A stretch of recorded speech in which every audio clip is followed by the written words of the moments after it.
What is up, crawler fans, RC enthusiasts, and social media surfers? I'm your boy Josh with Texoma RC, and oh my freaking gosh, I was excited all day, not for the video that just came out, but for this. Oh my gosh, I was up so late getting this thing freaking ready. Oh my gosh, it's a distraction. Gee whiz, dude, look at, I don't know, dude. Is it gonna be called the pecker, dude? The woodpecker? Come on, dude. Look at that thing. It's an ultralite. Okay, we're gonna have to do some math. I forgot to do it on the way. First of all, let's introduce Cliff. Thanks, Craig, for bringing Cliff out. It's a cheat code. Maz Designs. That's what it is, dude. Weighed 429 grams, running the RC four-wheel drive, RC all drive scramblers. Looking good, dude. Looking freaking good. It is a killer car. It is not super heavy. 429, that's a pretty good number. 9 off of a great number, but you know what I'm saying? Pretty good, Craig. You should have balanced it a little better. You know what I'm saying? Feel me, dog? Maybe different battery pack. I don't know, dude. Anyways, Craig, I was like, dude, let's show it off. This is round 2. By the way, if you didn't see round 1, go check it out. A little bit less mods. We'll talk about the mods in just a minute. So Craig wanted to start us off over here. I'm pretty sure he's building his car to go up that. It's the perfect width. He should have had that. So it's a freaking rough climb. I couldn't do it. I'm not set up. I'm just, you know, I don't have the torque. I don't have the steering right now. So we are going to work on that. That will change, obviously. That's how we do it. But a little bit at a time, man. So mods that we ran from the last video. So actually, let's just start from the beginning. We're running the V3 Texoma style chassis. Again, we got to come up with the name for the chassis. But we also are running the old crevice wood body buggy body. Look at it, dude. Freaking rad. I chopped it up a little bit. Had to chop it up. Not super duper pump with the front, near the front shock, but it's got to fit. It fits on there amazing. I'm so pumped about it, dude. The swoop up in the back, oh my gosh, it is killer. Look at the angle. So what did we do to so we running that's the chassis that we're running. We have Enduro links. It's just the 3-link in the front. We don't need all the flex at this point. We don't even have it in the shocks. I don't think we're even maxing our shocks out, so it doesn't really matter. We were running the JLU setup, and then we are running the mountain shocks from Enduro, 32 millimeter, not 40s, dude. Don't do 40s unless you just like lifted up cars with the same amount of flex. If you're gonna lift it up, might as well get some more. So actually talking about that, if you did manage to reach a screw and lay a 39 millimeter or 40 millimeter shock down, even with the same amount of travel within the shock body, it still would travel more if it was pivoting around the right spot, the correct spot, because it is longer. So you could potentially get it to travel more, but you could also just do that with the shorter shock, dude. So, or a 43 millimeter. What a waste. Here we go. And the 43s squat down so much. Anyways, back to the car. We are running, I actually robbed the soft springs that out of the 40s, the 40 millimeter mountain shocks. I robbed the soft springs. The front is running in forced droop and the rear is running in regular. So look at right now, our body is popped up. I got to figure out a rear body mount. Didn't have any problems. I think I smashed it down. Nope. There we go. I had to fix it. It was bothering me. So I got to figure out a rear body mount. We just have one little Velcro in the front right now. We just got to let it rip, dude. Rip till you flip, you know what I'm saying? So right here, okay. Nice, dude. Pretty nice. We've got to learn how to take this. We don't have overdrive, so our front tires aren't like gripping and ripping us around. So we're going to have to try that again, run it back style, and I'll practice. I got to be able to get that. So let me know in the comments what you guys think about how these two cars ran. I'm just watching the tires push, and I don't know that I need overdrive, underdrive. Definitely something I want to try. I really want to try and see what the underdrive does. But watching the car, it's really something I have to get used to. I've gotten so used to overdrive all of the time. And so we definitely lose our steering. There's definitely so many tricks that I count on that. But that doesn't mean we can't learn how to drive another car. And so just watching this thing without overdrive, it side hills better. And in a lot of situation, in transfers or whatever, because the weight balance is so freaking good, which we got to get back to the setup on this thing. The weight balance is really, really good. And so we can carry tires, and it just pushes the tires together. It's an interesting feeling, interesting sensation after having overdrive for so long. So anyways, so just let me know what you think in the comments about your opinions, underdrive, overdrive, just regular stock. Let me know what you think. And also let me know what you think about these two cars. Is there a clear winner?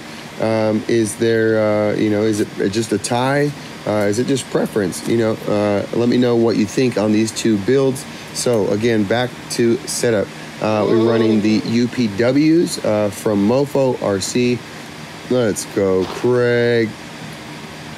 So we're running the UPWs from Mofo RC, and we have the wheel weights in the front end. That is what we did. That's what we added to get balance, and I feel like it's absolutely perfect. Like, I don't even know. It's so good. So what did that add? The wheel weights are 20 grams a piece, basically. And so it gained, they were about 6.5 grams. I think it was, 13 grams, the two of them together. So the aluminum inserts, rings that come inside of the wheels, weighed 13 grams for the pair. And the brass ring, weighed 40 grams a pair. So running those two together, we had a 27 gram increase. So we were at 313 without the battery, plus the 27 grams. That would put us at 340. And then we did the shocks. So that's all we did. Oh, and the body. We switched out the body, and that body is less than 5 grams. It was like 5.7 grams or something, or 4.7 grams different than the Defender body that we were running. So, and also that redistributed the weight across the chassis versus in the front. And so with the wheel weights and the golly, can I talk tonight? The redistribution of the weight with the body, I just look at the carrying the tire right there. Oh my gosh, I got to learn how to do all this tippy driving. Look at it go up this though. It's just amazing. This is what I was talking about. See it all push at the same time? Oh my gosh, it's so cool. It's something I have to get used to. Like, wow. I may just run this car no overdrive right for a little while just because. Did you see that? Watch Craig. He broke twice. We had to stop and actually, something I've been wanting to try. I don't know if somebody recommended this to me directly for the drive shaft.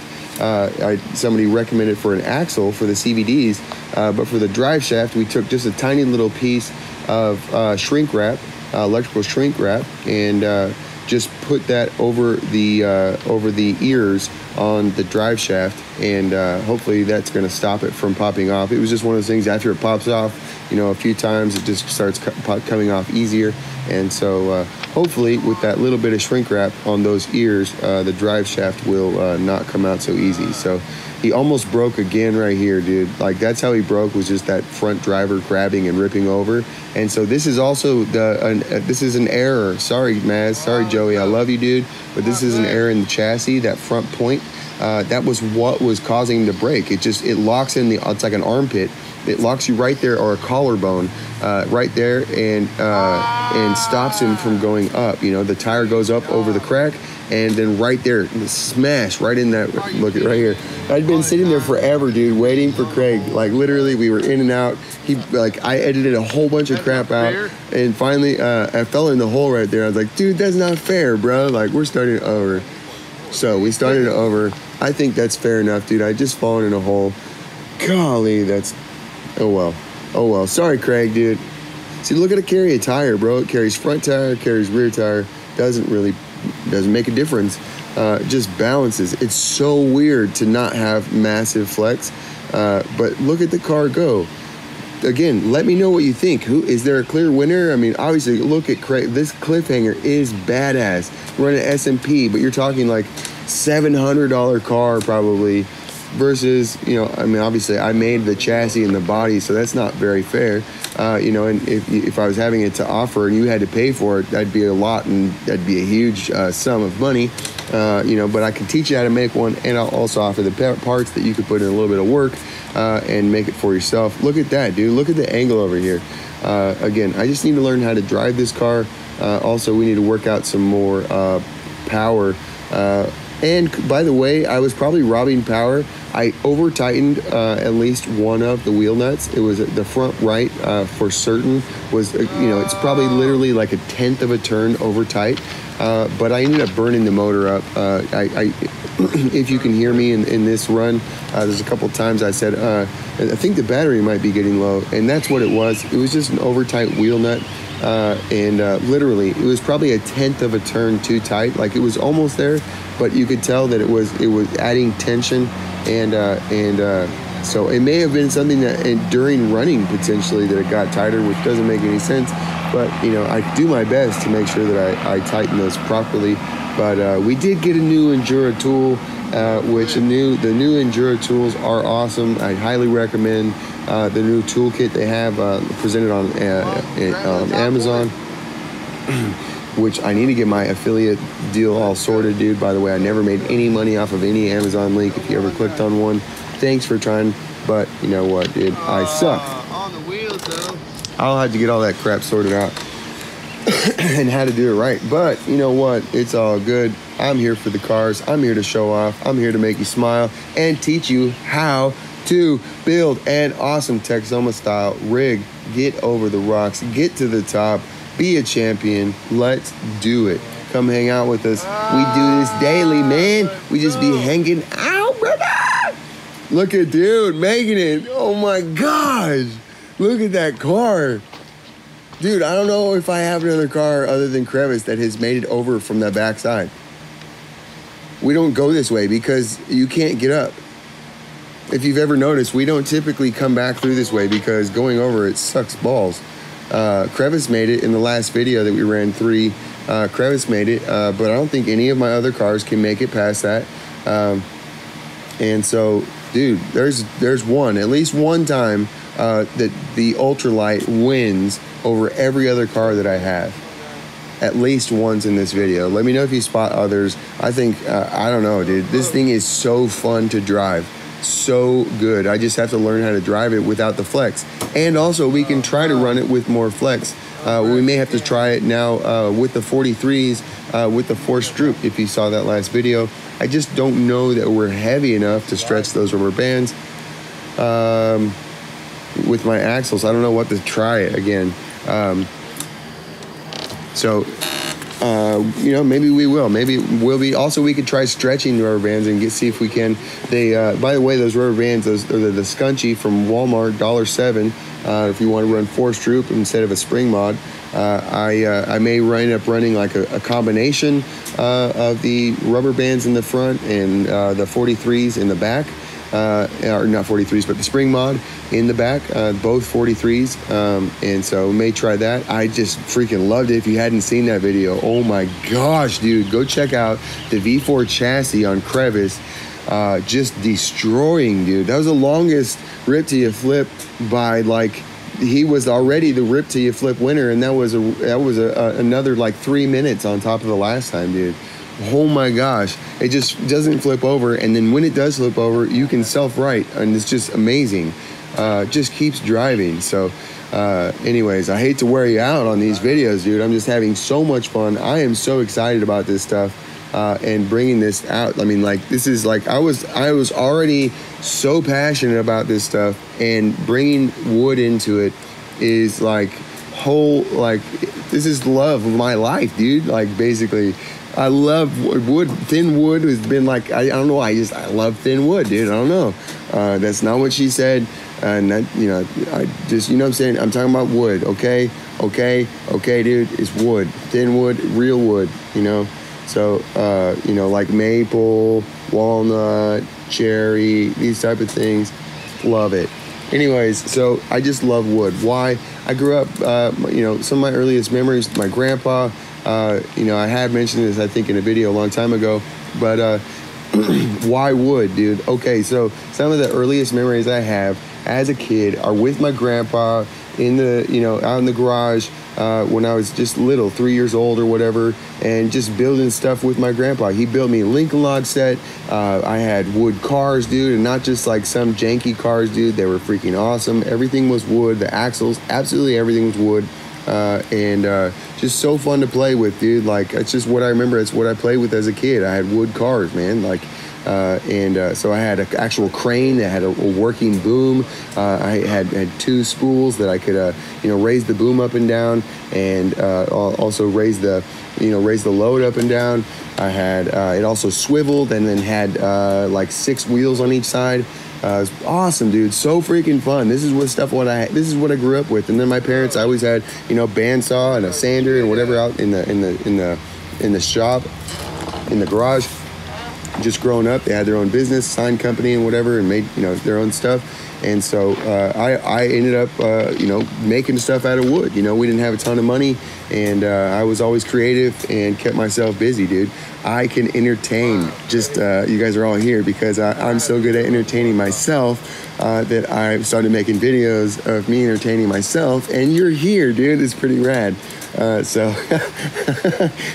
So because I enjoy this so much, I just do this because it's so much fun. I hope to do this full time in not too much longer, dude. From your guys' support here on YouTube, watching these videos, sharing, liking, subscribing, all those type of things, and then here on parts that I'm about to start offering, custom builds, all kind of freaking cool stuff that I want to be able to bring out to you guys. I want to offer a simplified chassis, called the no-brainer, that literally, if you just follow the checklist, you put these parts on there, it will be ultra light. It will be a freaking ultra fun, ultra performer, dude. You know, I also have a body mount. I have to work out the actual body mount system, but I want to be able to have bodies like Crevice. You know, Crevice was just a prototype, really, dude. I was just trying something to be as simple as possible. And so, but I want to see, you know, what other designs I can come up, and then I'd like to be able to just interchange them. You just drop it on, like maybe magnets, Velcro, whatever. I don't like just having magnets because it pops off. So it needs to be, you know, some combination, or like Crevice, dude, fits so good. It's just one piece of Velcro that barely touches in the front, and literally at the very, very front. The whole thing just stays on there. It's so freaking rad. I'm so pumped about it, dude. I can't wait for more builds. Stay tuned for all of that crap, man. So we are just trying gnarly stuff. This is just testing, right? That's what this is. This is me documenting testing of these cars. This is V3, so it's not even the current one, but it is the current setup. I mean, the V4 is the same basic, you know, chassis design. It's just I increased the height of the body mount in the front, and I added the skids, and so really that's really the only difference. I just really increased the height of the body mount in the front, where that would be, just because it was too low. You're gonna have to add something to it to be able to catch a hood, and so I went ahead and raised that up. And so that's really the only difference for V4, other than more holes. I did make it, you know, parts a little bit wider or thicker, just to be absolutely confident and solid. It was already so light. V3 was 7.8 grams, so like that's incredibly light. You know, and I think that was with the aluminum bar at the back. I took that out, so it took, you know, whatever that aluminum bar and screws weighed, I don't know, but that's no longer in there. So I have to look and weigh all that again. But anyways, obviously it's pretty light, dude. If we're coming in at like literally 340 grams for a freaking baller build, you know, it's a different car. It's a different, it's different experience. Watch this move, dude. So I've been getting caught every time. It just pushes me over there, diffed out. We're gonna have to get get a center skid made for this guy. I need to make an ultralight and really perfect the design, something that I can get out for you guys. Ultimately, I really would like to do Lexan and do vacuum molding, so I'm gonna have to look into that. Or if I could just make the molds, maybe I could just send them down to Nick and see if he can make them. But I know he's already crazy busy. But I don't have a vacuum molder, so I have no idea how to do all that stuff. I'll have to figure it out. So, but you know what, dude? I'm pretty good at figuring stuff out. You know what? There's this thing called YouTube. If you want to do anything, you just say how to, and you just whatever it is you want to do, and pretty much within about 10 minutes I can do it. So it's, you know, I'm sure you could too. You just follow whatever they do. You're like, okay, cool, I got that, no problem. That's how I rob all your ideas, dude. Every time you put a video out, I see what you're doing. You're like, oh, okay, cool, I like it. I got it. It's mine. So I appreciate you guys putting all your cool stuff out there. If you didn't want me to steal it, dude, you shouldn't have put it on YouTube. So you're welcome to steal all my ideas. That's why I put them out here, is to share them with you. Don't feel bad. Don't feel like, hey, you're copying me, dude. The best ideas. Look at, hey, dude, in the last video, hats off to Jim Rockwolf. There's been other people that I've seen and recommended rubber bands. I had not tried them. You know, I loved the spring mod. I was just trying to rep my own idea, right? That was my idea. I came up with that. I love the spring mod. And for certain builds, non-super comp builds, I think that the spring mod is the shiznit, right?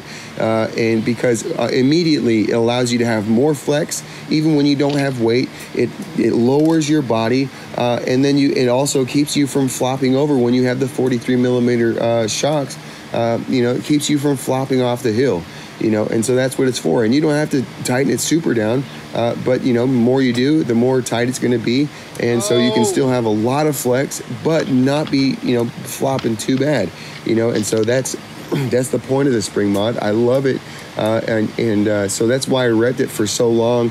And maybe I was, you know, being stubborn, but at the same time, I just was trying to show, you know, cheap, nothing, do-it-yourself mod. You know, literally, the spring mod is incredible, dude. It's such a great idea. Not to toot my own horn, but using one spring, the existing shocks that you have, you know, that you could change ride height, which is already there, but that you could lower it more than it's allowed, that you could set where you would sag or droop, where you sit in the droop, in the sag.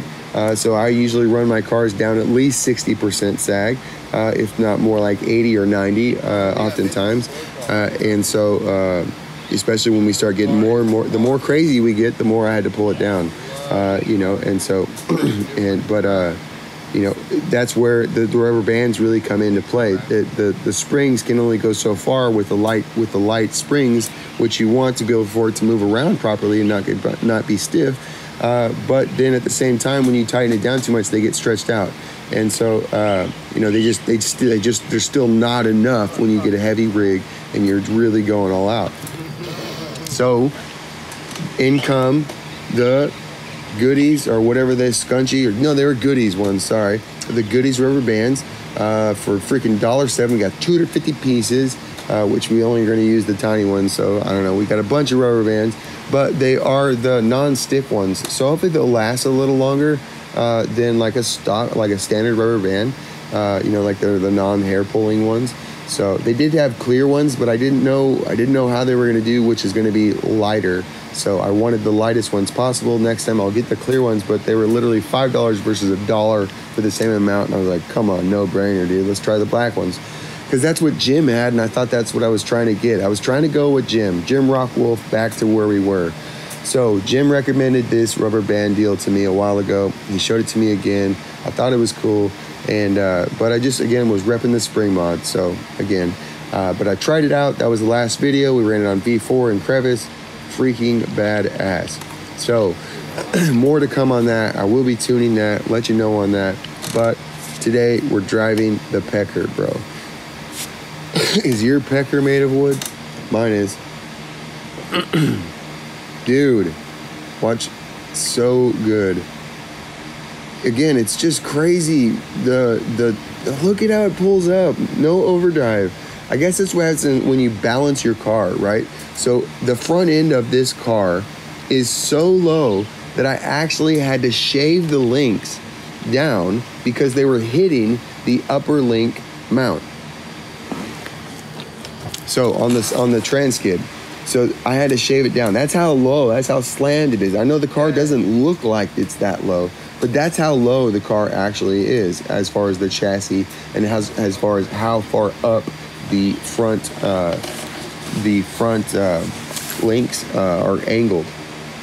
So I love the way this thing is performing. I actually cannot wait to be done with this video so I can go play again. I actually burnt the motor, so I have to swap the motor first and get ready so we can take a little night run and get some practice in so I can bring you tricks, dude. You know what I'm saying? Like, of course you will. I gotta show off and learn new tricks. So, by the way, dude, anybody new here, thanks for coming, dude. Gaining subscribers all the time. Thanks for coming back. Thanks for being here. Thanks for hitting subscribe. Thanks for hitting like. Hey, how about you put a comment at the bottom? I'd like to know you're here. If you got a channel, I'll do my best. Dude, I got so much going on. I'm trying to keep up with comments, dude. Trying to keep up with new people. But if you're new here and you have a channel, I will do my best to sub your channel. I will do my best to come and check out your videos when I can. But my schedule is getting more and more busy as I get more and more excited about trying to move in this direction. And so, look at dude, just destroying. Great job. We didn't make it up the point down there. That was a little disappointing. I thought I had it at one point. But instead of sitting there and struggling and then finally getting it, I just wanted to go ahead and finish it up, get to the top, and let Craig have a turn. So watch what watch how Craig's car is doing. Again, I think he's got underdrive. I think he's at 50 underdrive. Yeah, look at that turn. That's definitely 50 underdrive. And so just look at how he's pushing and slow and whatever. And the scramblers are pushing pretty good. But I think that has a lot to do with the overdrive, how much his front is overdriven compared to the rear. Again, in certain situations, it's good. But can you show me one on the mountain today that it was a benefit? Can you show me one in the loose rocks that it was a benefit? So also flex. Can you show me where it was a benefit, where I lost? Obviously, I did flip over a couple times. Usually that was like because I'm so light and I just bound a tire. You know, just how it doesn't have the torque to keep pushing, and so I have to throttle up, and then it's just, you know, it's no bueno. So also the lack of steering, just using an Emax compared to the AGFRC servos we've been running, that's quite a step down. So also, here we go. Let's just watch this on the way back. Let's see who does better. Pick your winner. Let me know in the bottom. It's not, you know, it's not against Craig or Josh, whatever. It's just the cars. It's the setup. Which car is set up properly? Which car does better? Which car should we push towards and continue building? You know, and so it's not that the cliffhanger sucks. It's awesome, and I'm sure there's plenty of things that it's better at. But you know, let's find them. And what can I do to make the Pecker beat him, dude? The Woodpecker, Woody Woodpecker, dude. I don't know. By the way, that was from Joe XOK's RC. When I sent it to him, he's like, you gotta put a sticker of Woody Woodpecker on there. And I was like, you know what? That's a pretty cool name, dude. And you could just call it the Pecker, or you could call it the Woodpecker. I don't know. Dude, I am not sold on anything. These are just fun names. I'm having a great time, dude. And, you know, we'll see. Maybe we could pick something tough. I don't know. Maybe we could pick something flowy and natural, like the wood that it was made from. But the glue and the C8, that's not very natural. It's pretty rough. I stay in front of the fan whenever I'm using it. So let's go. We had to run this back, dude, because this is just one of those things. You got to take it easy, because if you don't and you pop, it's just, if your back end pop's coming over, you're done. So just take it easy, go a little slower. Yay! Got it, no problem. Let's see it, Craig. Come on, guy. I didn't even have to throttle up that much, dude. I don't even have that much throttle, dude. At this point, the motor was already starting to feel burned. Oh, nice 3S motions.